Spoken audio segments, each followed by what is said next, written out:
Three unidentified men drove a black car through a metal security barricade at Sam Bankman Fried's family home. When stopped by security, all three men got out of the car and one of them said, "You won't be able to keep us out." The Bankman Fried family were already paying $10,000 a week or 24/7 security to protect their son while he's under house arrest. After this security incident, they may feel the need to increase this amount. Sam Bankman Fried's parents have rarely left their own home, with sources saying they're relying on food and groceries being delivered. A lot of threats have been made on Sam Bankman Fried and his parents. Sam Bankman Fried's lawyers have said, among other things, Mr. Bankman Fried's parents have received a steady stream of threatening correspondence, including communications expressing a desire that they suffer physical harm. His court date is set for the 2nd of October 2023, which leaves a lot of time for vigilantes to continue trying to take justice into their own hands. Sam Bankman Fried's lawyers are not willing to reveal which day and at what time this security incident took place. The security guard at the time said he was unable to get the license plate of the car, so the three unidentified men got away.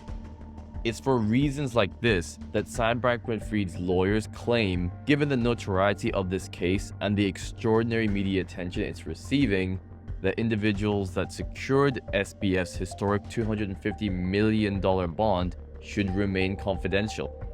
Media lawyers are arguing it's within the public's right to know, and it significantly outweighs their privacy and safety rights.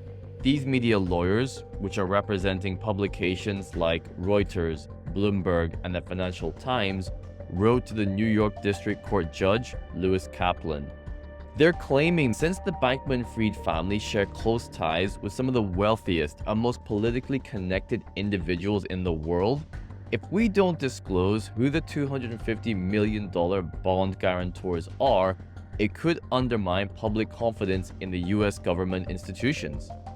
Let's be honest, there's already a lot of confidence that's been eroded when it comes to the US government. I'm not someone who believes that people should take the law into their own hands or do anything that breaks the law, but it's clear there's a lot of people out there who have been hurt, and they're concerned because Sam Bankman Fried and his family are so well connected that we may not actually see justice for his crimes.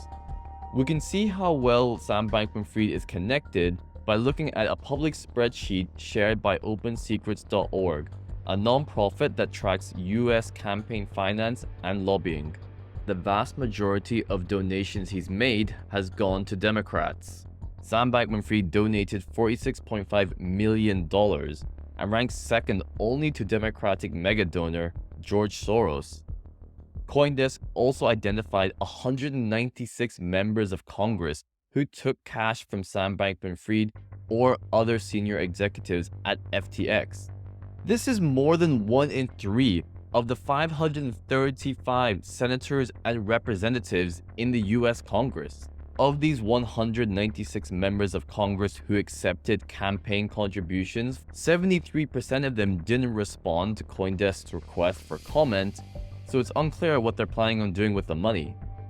Many believe that Stanford law professors Joseph Bankman and Barbara Fried are also complicit in wrongdoing and could see jail time. A spokesperson for the family told the Wall Street Journal that Joseph Bankman was a paid FTX employee for nearly a year, but mostly worked on charity projects for the company.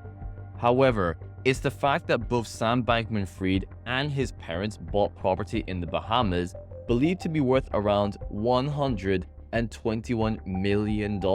Sam Bankman Fried claimed he didn't know how a $16.4 million Bahama mansion got listed under his parents' names, insisting that it was meant to house staffers at FTX. I think it's safe to say that not many people are buying that one, and customer funds were likely used to buy these properties for Sam Bankman Fried and his parents. It also doesn't help SBF's ruined image that he hired the same lawyer that Ghislaine Maxwell used, the convicted sex trafficker and former associate of Jeffrey Epstein. Sam Bankman Fried has been arrested on 8 charges, including conspiracy to commit fraud, money laundering, and violation of federal campaign finance laws. If he is found guilty of all the charges and his sentences run consecutively, Sam Bankman-Fried could face over 130 years in prison. And yet, he didn't have to pay a single dime to be released to his parents' Palo Alto home. In fact, the only cost they seem to be incurring is increasing their house security due to the anger they've caused amongst so many people. Former FTX US President Brett Harrison has also taken to Twitter to share his anger at Sam Bankman-Fried, accusing him of gaslighting and manipulation. Harrison went into a 49-tweet thread to share details of his tenure under Bankman-Fried.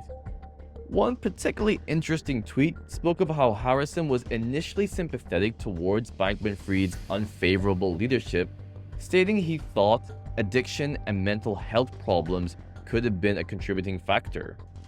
I feel as though Sam Bankman-Fried's lawyers may need to play on this fact to get any kind of leniency in the punishment. But don't feel too sorry for Brett Harrison just yet. He's already back on the horse and launching a new crypto software company. Anthony Scaramucci, American financier and former White House Director of Communications, has already identified himself as an investor.